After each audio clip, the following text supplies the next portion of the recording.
paradrama tales. My parents sent a group message. "We think it's best you step away for now."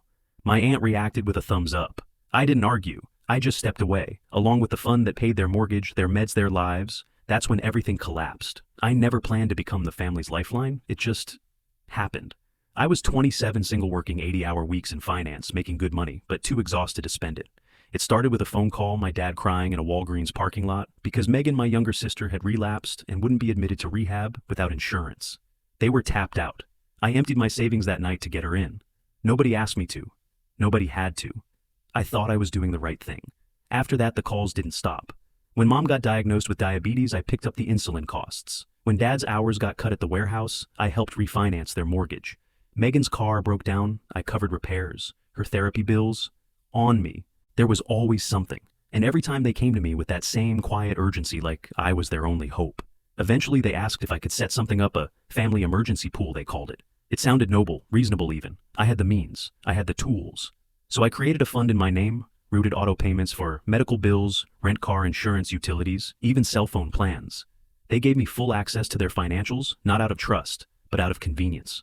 Passwords, account, numbers, balances, everything. Because handling the money was too stressful for them. Because I was the responsible one. That's what they said. But what they meant was I was the easiest one to exploit. I downgraded my apartment, skipped vacations, ate oatmeal for dinner more nights than I'd admit. My life became a spreadsheet of quiet sacrifices. I tracked every dollar to stay afloat myself. But no one ever asked how I was doing, not once.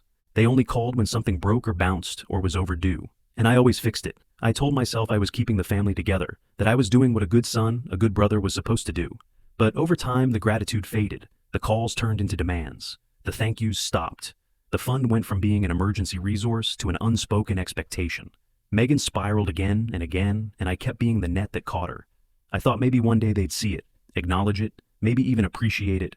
But deep down, I knew I wasn't their son or brother anymore. I was their backup plan, their plan B, their financial safety net with a beating heart. And as long as I stayed quiet, they were never going to change. They didn't have to. Because I always showed up. Until one day I didn't. And that was the beginning of everything unraveling. The signs were there, but I didn't want to see them. Little moments that should have raised red flags, but instead got buried under my sense of duty. Like when Megan asked if the fund could cover a 300 yoga retreat in Arizona, said it was for her mental health. A retreat, after I'd just covered her rent. I didn't respond right away. I wanted to see what the others would say.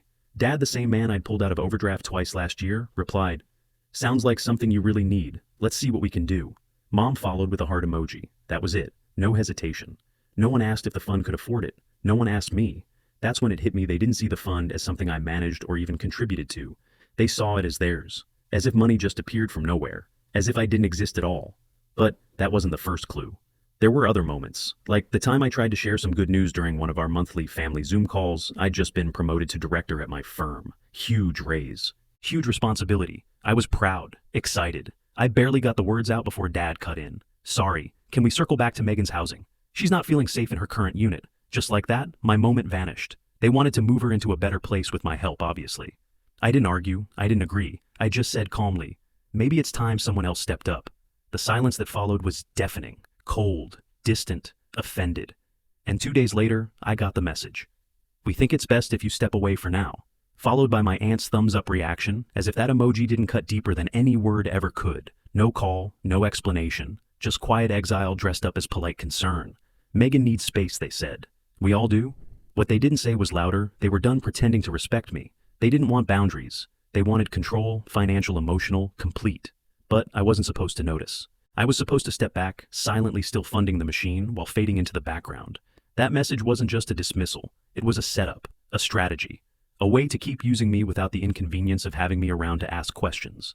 They thought if they distanced themselves just enough, they could still keep my name tied to everything, the accounts, the liabilities, the fallout. But without the voice that asked, why? That's when I realized this wasn't just about Megan's instability or my parents' financial struggles. It was about how comfortable they'd become treating me like a tool and how dangerous it would be to keep letting them. They weren't pushing me away because they were hurt. They were clearing the path for something bigger, something worse. And I was finally awake enough to feel the chill. That night after the group message, I didn't yell. I didn't reply. I didn't beg for clarity or try to defend myself. I just acted. I logged into the joint account, the one I'd silently maintained for 5 years, The one that paid for mom's insulin, dad's second mortgage, Megan's therapy, her rent, her car, her everything. I removed my auto contributions. I closed the account. No warning, no explanation. Just gone. At exactly 3:11 a.m., my phone started buzzing like a swarm of angry wasps. By sunrise, I had 89 missed calls and a voicemail from Dad, his voice somewhere between panic and rage. What happened? The bank flagged everything. Are you okay? Why would you do this? I replied with one sentence. I'm honoring your decision. That was all. I wasn't being petty. I was being precise. For the first time, I took their words at face value. They said they wanted me to step away. So I did. And that tiny act of obedience caused their whole system to collapse. I didn't answer the follow-up texts. I let them panic. Let them wonder. Let them finally taste the instability I had shielded them from for years. Then the real chaos started. Megan left a voicemail whispering at first, then screaming, accusing me of ruining her life. Mom's pharmacy called her insulin prescription bounced. The mortgage didn't go through. Utilities flagged. The bank locked their checking account. Suddenly they were scrambling, and somehow none of it was their fault. They acted like I had broken something, like I'd betrayed them. But all I did was stop. That's what scared them the most. Not that I exploded or attacked, but that I finally stepped back with no noise, no fanfare, just absence. It exposed the truth I had been the quiet current keeping them afloat. Without me, the lights went out, and instead of reflecting on how dependent they had become, they doubled down on the narrative that I was selfish, bitter, cruel. That's when Emily, my cousin, set up a Zoom call. She said it was just to talk to reconnect. But the second I logged in, I saw it for what it was, a tribunal. Mom looked like she'd aged 10 years in a week. Dad was pacing behind her. Megan had tears streaming down her face. Carol sat smug like a lawyer waiting to pounce. Why did you do this to us? Megan asked, trembling. I stayed calm. You mean after I paid your rent, funded your rehab, and got mocked for saying no to a yoga retreat? Her voice cracked. That's not fair. And that was it, I snapped. Not with volume, but with truth. I laid it all bare. The years, the money, the silence, the expectation, the sacrifices they never noticed. It was the first time I'd spoken to them as a man, not as a son or a brother. And for the first time, I didn't care how it landed. I wasn't there to fix them anymore. I was there to free myself. I could have walked away quietly. I really could have. But when Megan sat there crying, acting like I'd abandoned her, and Mom whispered that I'd been keeping tabs on them like I was the villain, something snapped inside me, but not in anger. It was clarity. I opened the folder beside me and shared my screen. Row after row appeared payment dates, categories, everything I'd ever covered. Rent, therapy, prescriptions, groceries, overdraft fees, emergency dental visits, even the Uber I ordered for Mom when she had a panic attack at 2 a.m. I had kept it all not to guilt them, but to prove to myself I wasn't crazy. To remind myself that the exhaustion I felt wasn't imagined. I clicked to the final tab and let them read the total, 87,421, or send. For a moment, no one said anything. Dad stepped back like I just hit him. Mom's face twisted not with guilt, but disbelief. You've been keeping tabs on us. She gasped as if I'd committed a crime. No, I said. I've been surviving you. That's when Megan exploded. You're just bitter. You've always been bitter because no one gives you a gold star for being the good son. You want applause for acting like an adult. I didn't yell. I didn't flinch. I just looked at her and said, no. I just want boundaries, and I'm done being your financial safety net. Carol, smug as ever, muttered, that's rich. You think money is the only thing that matters. And that was it. I told them I'd already contacted the bank. Every joint authorization gone. My name removed from every account. Credit cards closed. Utility autopays canceled. Insurance premiums. You'll need to re-enroll yourselves. I had warned no one, because they never gave me warnings either. I looked into the camera and finished it with one final blow. You wanted me to step away. This is what that looks like. Dad's face drained of color. Mom started sobbing. Megan looked like she'd been shot. But I wasn't done. I've also spoken to a lawyer, I said. You'll be receiving legal documents. I'm formally dissolving any connection between me and that family fund, just in case someone tries to dip into my credit or open accounts in my name again. Silence. Then Megan shrieked, you're overreacting. You're cutting us off. I shook my head. No, I'm protecting myself. From now on, I'm not your plan B, not your fallback, not your free ride. That was when it ended. Megan stormed off. Carol ended the call without a word. I sat there, my heart pounding, my hands trembling. But I wasn't scared. For the first time in years, I felt power. Not power over them, but power over my own life. I had nothing left to prove, nothing left to give, and most importantly, nothing left to lose. Just the weight I'd carried for too long, finally sliding off my shoulders. The fallout came faster than I expected. Within 36 hours, I started getting alerts. Overdraft notices, bounced payments, frozen accounts. The house of cards collapsed, and they weren't graceful about it. They crashed, loudly. Megan left a voicemail that started in a whisper and ended in a full-blown meltdown. You knew I needed that payment. You knew Dad sent voice notes in rapid fire, unraveling like a man watching his entire reality burn. The mortgage bounced. I thought you handled the insurance. The car's uninsured now. What did you do to the utilities account? The bank locked us out. You need to fix this. Fix this. That word, fix, was the key. As if I had broken something, not just finally stepped back like they asked. They never realized I had been the glue holding everything together until I was gone. Then came the next act of desperation, the family Zoom call. Again. This time set up by my cousin Emily, who played it off as just a check-in, but I knew better. Their faces loaded on screen like a jury. Mom with bloodless lips, Dad pacing Megan with tears she clearly thought would win sympathy. Carol perched like a smug courtroom spectator. They came ready to guilt, to gaslight, to spin the narrative. And they tried. But this time, I didn't flinch. When Megan accused me of being heartless, I reminded her I'd paid her rent, covered her rehab, and had only said no to a yoga retreat she framed as mental health. When Mom claimed I was punishing them, I reminded her that the fund was in my name, managed by me, funded by me. It was never a trust, I said. It was a leash. Then came the final blow. I clicked on the share screen one more time and revealed the fraud report from the bank, the $80,000 business loan application filed under my name. Megan Grace Recovery Services, LLC. It wasn't real. No LLC, no license, just forged documents and my signature. When I told them I'd filed police reports, contacted the IRS, and involved a lawyer, their expressions turned from guilt to panic. I didn't even raise my voice. I just listed facts. You didn't just use me, I said. You tried to trap me, quietly tie me to a loan, and let the bank chase me when it all fell apart. No one denied it. Megan didn't even look surprised, just scared. I saw it in her eyes, the realization that I'd caught everything, that I wasn't bluffing, that I'd been preparing for this moment long before they sent that group message. It was over. Not just the money, the power, the manipulation, the cycle.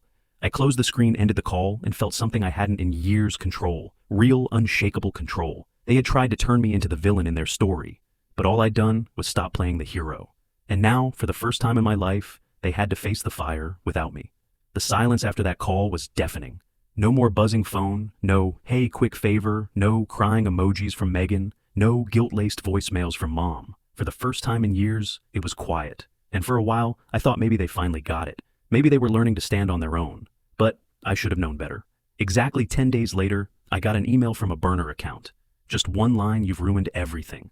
Attached were screenshots: Megan's eviction, notice a shutoff warning, from the power company, a denied credit card application, listing me as a former co-signer. They were unraveling fast and chaotically. And the thing about people who are used to leaning on you, they don't fall gracefully. They crash loudly and then blame you for the landing.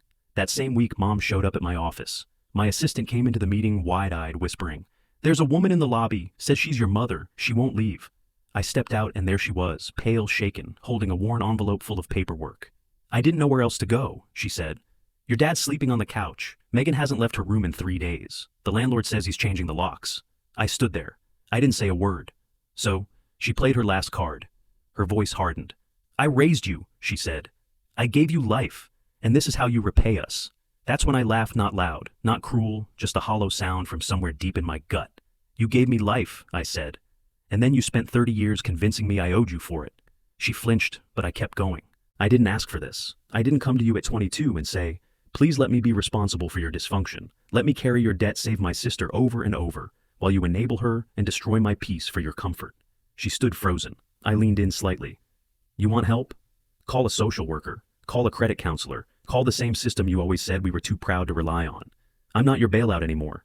Then I turned and walked away. I didn't look back. But that wasn't the end. A week later, I got a letter from the bank, an actual thick envelope, the kind that means trouble. Someone had tried to open another loan using my social security number and the old fund's tax ID. The application was flagged for fraud. The business name, again, Megan Grace Recovery Services. Only this time they'd forged my signature and submitted it with Mom and Dad listed as co-signers. It wasn't just a mistake. It was a setup, a coordinated effort to erase me from the conversation while leaving my name on the hook. That's when it all made sense. The group message, the silence, the exile, it had all been part of a plan. They didn't just want me gone, they wanted me responsible without my consent. But they underestimated the one thing I'd finally learned to do: protect myself. And this time, I didn't just walk away. I shut the door, changed the locks, and kept the key. I thought walking away would leave me feeling hollow, like maybe I'd regret it in the quiet moments late at night when the guilt usually crept in. But it didn't. What I felt wasn't emptiness, it was peace. Not the fake kind, not the forced smile at dinner while someone makes a passive-aggressive joke about how you're always the responsible one. No, this was real peace. The kind that sits in your chest like a steady heartbeat, not a ticking bomb. The kind where you open your banking app and don't flinch, where every number belongs to you, where no one is quietly siphoning from your life while calling it love. Of course, they tried to claw their way back. On Christmas Eve, Mom emailed a photo of her and Dad in the living room, smiling without their teeth under a half-lit tree. The subject line read, "It looks emptier this year." On her birthday in March, Megan sent a 5-paragraph email about reclaiming her power, complete with a closing line, asking if I could help cover her first and last month's rent. I didn't reply to either. I still check my credit score every month, still scan every alert, but nothing has triggered since the day I cut them off, because now I own my life, and I guard it with the same intensity I once used to protect theirs. Funny thing is, once I stepped away, others started stepping forward. Cousins I hadn't spoken to in years, old co-workers, even strangers online. They messaged me after reading a comment I left in a finance thread. "Your story. I think it happened to me too. Turns out there are more of us than I ever realized. The reliable ones, the fixers, the ones who keep the lights on and the panic quiet, the ones called cold for daring to need a boundary. We hold families together with duct tape and overdrawn accounts, and when we finally say no, they act like we set the house on fire. But some of us finally learned how to close the door. And when we do, it doesn't sound like betrayal. It sounds like freedom. Let me be clear, walking away from my family was the hardest thing I've ever done. Harder than covering Megan's rehab. Harder than deleting Dad from my emergency contacts. Harder than choosing silence when they called me cruel. But it was also the most necessary thing I've ever done, because staying would have meant slowly erasing myself to make space for their dysfunction. And I won't do that anymore. The final confirmation came a few weeks ago. I was walking home from a late meeting, same street I've walked for months, and there she was. Aunt Carol outside the bakery, scarf and pearls, like nothing had happened. She smiled and waved. "You look well," she said. "I am," I answered. Then without irony, she asked, "Would you ever consider setting something up again for emergencies?" I laughed, deep, honest, tired. Then I looked her in the eyes and said, "I did. It's called my future," and I walked away. Maybe they'll twist the story. Maybe I'll be the villain in their version. But I'm not the villain. I'm just the one who finally escaped. If this story resonated with you, if you've ever been the one holding everything together while quietly falling apart, then you're not alone. There are more of us out there, and our stories deserve to be heard. So, if you found something real in this journey, don't forget to hit that subscribe button and turn on notifications. I've got more stories, raw, honest sometimes, painful, but always powerful, coming your way. Drop a comment if you've ever had to walk away to protect your peace, or just say, "I see you," for those still in it. Share this with someone who needs to hear that choosing yourself isn't selfish, it's survival. Thanks for watching, and until next time, take care of your peace. It's worth more than anything they could ever take from you.